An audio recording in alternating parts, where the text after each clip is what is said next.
Assalamualaikum warahmatullahi wabarakatuh. Kami dari kelompok 2 akan menjelaskan materi kami tentang ilmu riwayah dan ilmu dirayah. Yang pertama, yang akan kami jelaskan terlebih dahulu yaitu mengenai pengertian ulumul hadis. Nah, ulumul hadis adalah istilah ilmu hadis di dalam tradisi ulama hadis.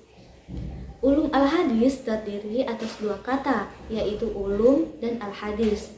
Kata ulum dalam bahasa Arab adalah bentuk jamak dari ilm, yang berarti ilmu-ilmu. Sedangkan al-hadis di kalangan ulama hadis berarti segala sesuatu yang disandarkan kepada Nabi Shallallahu Alaihi Wasallam dari perkataan, perbuatan, takrir atau sifat. Dengan demikian, gabungan kata ulum al-hadis mengandung pengertian yaitu ilmu-ilmu yang membahas atau berkaitan dengan hadis Nabi Shallallahu Alaihi Wasallam. Secara umum, para ulama hadis membagi ilmu hadis kepada 2 bagian, yakni ilmu hadis riwayah dan ilmu hadis dirayah. Assalamualaikum warahmatullahi wabarakatuh. Perkenalkan, nama saya Randi Prayudi dari Prodi Ilmu Al-Quran dan Tafsir, akan menjelaskan tentang tugas mengenai ilmu hadis riwayah dan juga dirayah. Saya akan menjelaskan dan melanjutkan apa yang telah dijelaskan oleh teman saya sebelumnya, yaitu Nasra Yunita. Ilmu hadis riwayah,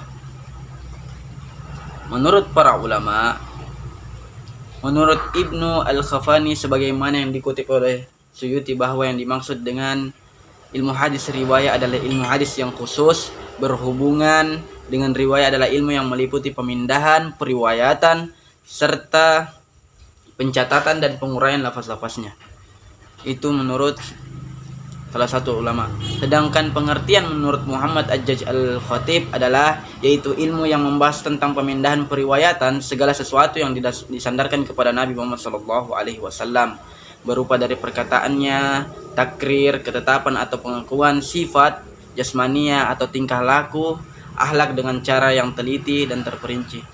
Definisi yang hampir senada kemudian yang dimukakan oleh Ja'far Ahmad bin Latif Al-Asmani Adhawi di dalam Qawaid fi Ulum al-Hadith khusus dengan riwayat adalah ilmu yang dapat diketahui dengannya perkataan, perbuatan dan keadaan Rasulullah SAW, serta periwayatan, pencatatan dan juga penguraian lafaz-lafaznya. Dari ketiga definisi di atas dapat dipahami bahwa ilmu hadis riwayah pada dasarnya adalah membahas tentang tata cara periwayatan, pemeliharaan dan penulisan atau pembukuan hadis Nabi Shallallahu Alaihi Wasallam. Nah, objek kajian ilmu hadis riwayah adalah ilmu hadis Nabi Shallallahu Alaihi Wasallam dari segi periwayatan, pemeliharaan. Nah, hal tersebut mencakup yang pertama adalah cara periwayatan hadis baik dari segi cara penerimaan dan demikian juga cara penyampaian dari seorang perawi kepada perawi yang lain. Kemudian yang kedua, cara pemeliharaan hadis yaitu dalam bentuk penghafalannya, penulisan dan pembukuan. Dengan demikian hadis-hadis Nabi Shallallahu Alaihi Wasallam dapat dipelihara, kemurniannya yang dapat dipelihara dan dapat diamalkan hukum-hukum dan tuntunan yang terkandung di dalam hadis tersebut. Yang hal ini sejalan dengan perintah Allah Subhanahu wa taala agar menjadikan Nabi Shallallahu Alaihi Wasallam sebagai suri tauladan dalam kehidupan ini. Itu ada dalam Quran surah Al-Ahzab. Ilmu hadis riwayah ini sudah ada semenjak Nabi Shallallahu Alaihi Wasallam masih hidup, yaitu bersamaan dengan dimulainya periwayatan hadis itu sendiri. Semenjak periwayatan hadis itu sendiri, para sahabat itu menaruh perhatian yang tinggi terhadap hadis Nabi Shallallahu Alaihi Wasallam. Mereka berupaya untuk memperoleh hadis-hadis Nabi dengan cara mendatangi majelis-majelisnya Nabi Shallallahu Alaihi Wasallam serta mendengarkan, menyimak pesan atau nasihat yang disampaikan Rasulullah Shallallahu Alaihi Wasallam. Mereka juga memperhatikan dengan seksama apa yang dilakukan Nabi Shallallahu Alaihi Wasallam baik dalam peribadatan maupun dalam aktivitas sosialnya Nabi Shallallahu Alaihi Wasallam, akhlak Nabi sehari-hari bagaimana, kemudian yang mereka terima dan dengar dari Nabi mereka pahami dengan baik dan mereka pelihara melalui hafalan mereka. Nah, apa yang telah demikian dan apa kemudian dimiliki atau dihafalkan oleh para sahabat dari hadis-hadis Nabi Shallallahu Alaihi Wasallam, selanjutnya mereka sampaikan dengan sangat hati-hati kepada sahabat yang lain yang kebetulan belum mengetahui hadis-hadis Nabi, atau kepada para tabiin. Para tabiin pun melakukan hal yang sama, yaitu memahami, memelihara, menyampaikan hadis-hadis dari Nabi Shallallahu Alaihi Wasallam, atau kepada tabiin. Usaha penghimpunan atau penyeleksian, penulisan dan pembukuan hadis secara besar-besaran terjadi pada abad ketiga Hijriah yang dilakukan oleh para ulama seperti Imam Al-Bukhari, Imam Muslim, Imam Abu Daud, dan Imam At-Tirmizi dan lainnya. Dengan telah dibukukannya hadis-hadis Nabi Shallallahu Alaihi Wasallam, ulama-ulama dengan buku-buku mereka pada masa selanjutnya telah menjadi rujukan bagi ulama-ulama yang datang kemudian. Maka dengan sendirinya hadis riwayat tidak banyak lagi berkembang. Beberapa halnya dengan hadis, beda halnya dengan hadis dirayah. Tetapi sesuai dengan jalannya berkembang dan lahirnya sebagai cabang dalam ilmu hadis itu baik. Kemudian saya akan menjelaskan tentang ilmu hadis dirayah. Para ulama memberikan definisi yang bervariasi terhadap ilmu hadis dirayah ini. Akan tetapi apabila dicermati definisi yang mereka kemukakan terhadap titik persamaan di antara satu dan yang lainnya, terutama dari segi sasaran kajian dan pokok pembahasan, Ibnu Al-Khafani memberikan definisi ilmu hadis dirayah dengan mengatakan ilmu hadis yang khusus tentang diri dirayah adalah ilmu yang bertujuan untuk mengetahui hakikat riwayat, syarat-syarat macam-macam dan hukum-hukum, keadaan para perawi, syarat-syarat mereka, jenis yang diriwayatkan dan segala sesuatu yang berhubungan dengannya. Hakikat riwayat adalah sebagian periwayatan sunnah dan penyandaran kepada orang-orang yang meriwayatkan dengan kalimat hadis yaitu perkataan seorang perawi. Nah, contohnya adalah haddatsana fulan, menceritakan kepada kami si fulan, atau ikhbar seperti perkataannya akhbarani fulan, telah mengabarkan kepada kami si fulan. Nah, syarat-syarat mereka yaitu syarat-syarat yang harus dipenuhi oleh seorang perawi ketika menerima riwayat adalah syarat-syarat pada tahammul dan syarat ketika menyampaikan riwayat, syarat pada al-ada. Definisi yang lebih ringkas namun komprehensif tentang ilmu hadis dirayah dikemukakan oleh Muhammad Ajaj Al-Khatib, yaitu ilmu hadis dirayah adalah kumpulan kaidah-kaidah dan masalah-masalah untuk mengetahui keadaan rawi dan marwi dari segi diterimanya atau ditolaknya hadis tersebut. Nah, baik, itulah penjelasan dari saya. Semoga dapat pembelajaran yang baik di dalamnya, dan kemudian akan dilanjutkan oleh teman saya selanjutnya, ini saudara Ibnu Maksum. Assalamualaikum warahmatullahi wabarakatuh. Perkenalkan, nama saya Ibnu Maksum dari Prodi Ilmu Al-Quran dan Tafsir semester 1. Baiklah, saya akan membahas tentang materi untuk memenuhi tugas mata kuliah ilmu hadis ini. Dari pembahasan sebelumnya, teman saya telah membahas tentang ilmu dirayah dan riwayah hadis, maka saya akan membahas tentang objek kajian atau pokok bahasan ilmu hadis dirayah ini. Berdasarkan definisi yang telah teman saya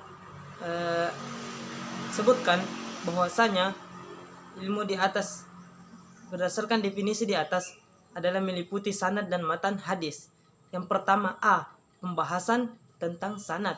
Pembahasan tentang sanad meliputi, yaitu yang pertama dari segi persambungan sanad atau ittisal al-sanad.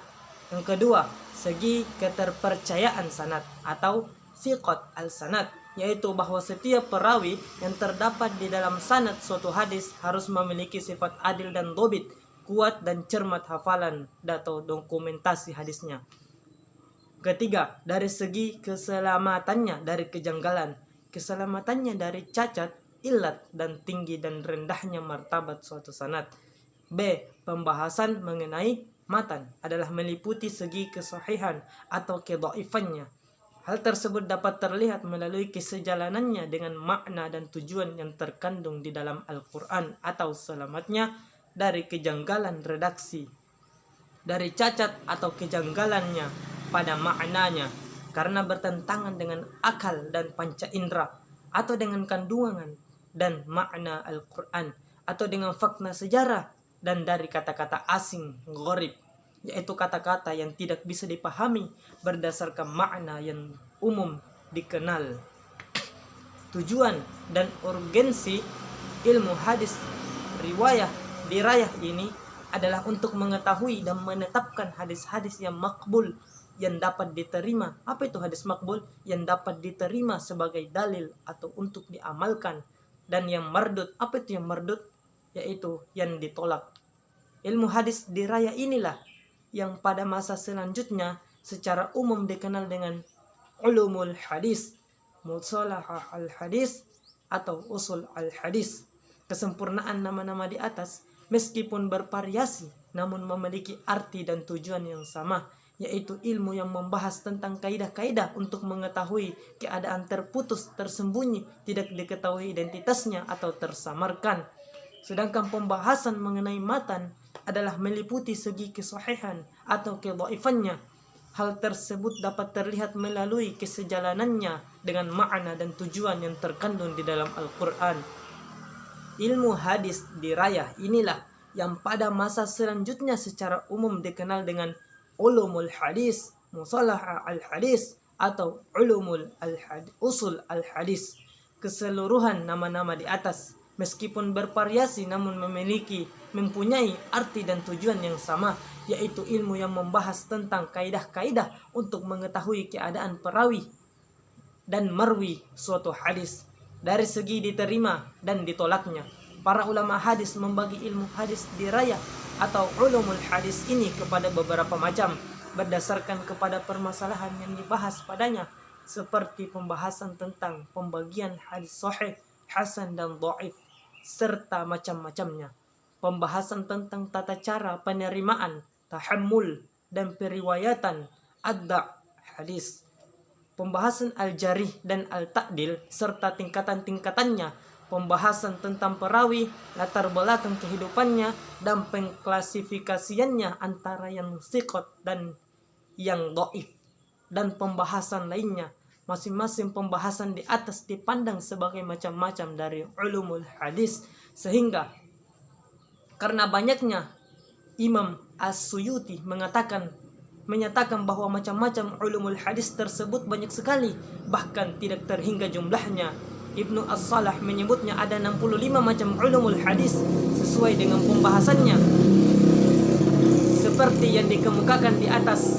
Meskipun macam-macam ilmu hadis yang disebutkan oleh para ulama hadis, ilmu-ilmu hadis yang disebutkan oleh para ulama hadis demikian banyaknya, namun secara khusus yang menarik perhatian para ulama hadis untuk dibahas secara lebih mendalam diantaranya adalah ilmu rijal al-hadis dengan kedua cabangnya, yakni ilmu tarikh al-ruwat dan ilmu al-jarah wal at-ta'dil, ilmu asbab urut al-hadis, ilmu gharib al-hadis, ilmu cabang-cabang ilmu hadis.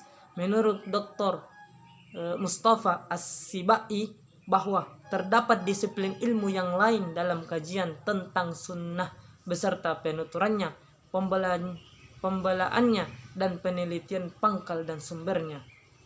Demikianlah tugas video ini.